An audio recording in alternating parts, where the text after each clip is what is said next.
So this is a 2K primer, 4:1, which is ideal for retail again. Dries quick, got fairly good build, and comes as a kit, so they don't have to stock separate hardeners. And DIYs, you know exactly what you're buying. You've got it all there in one. So let's mix a bit for our white panel.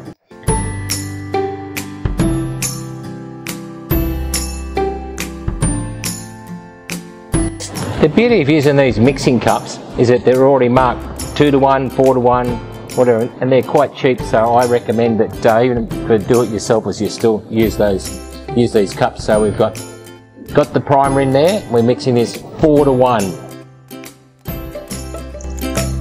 So 4 parts primer, 1 part, and it's fast hardener.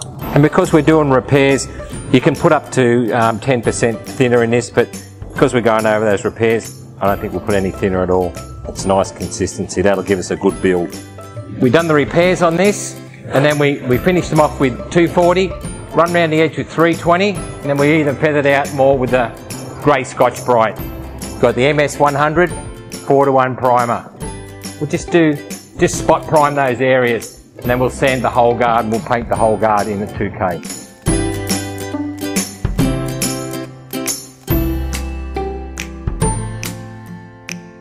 So just one light coat, that gives it something to actually hang on to. Again, we'll probably put 3 coats on this. That'll give us a good enough build. This primer at 4:1 builds really nicely, covers those repairs. You got obviously make sure you do this in a really well ventilated area, and just small areas, or you can do it in a spray booth, all the better, as we've got a prep bay here.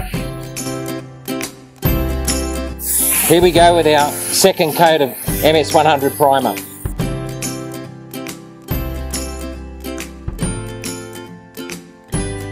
Even after 2 coats, you can actually see that building nicely on that job. We're ready to go with our 3rd coat of primer.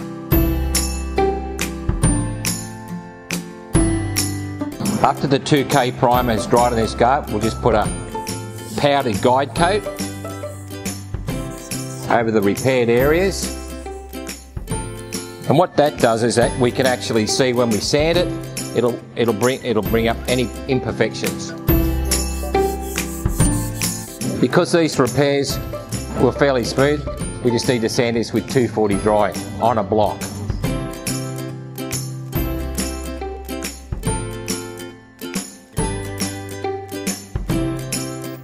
Now that we've rubbed this with 240, we'll just do another guide coat, which will finish it off with 800.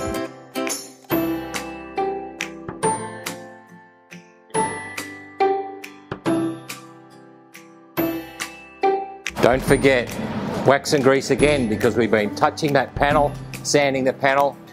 Got to get all the contaminants off it so you don't get any fish eyes or any marks in your top coat.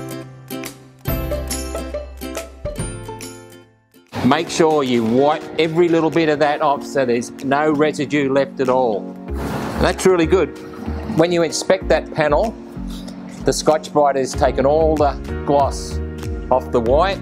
As you can see here, it's a couple little rub through, so just a squirt of primer. So we've got no bare metal where the paint's got to go over that panel.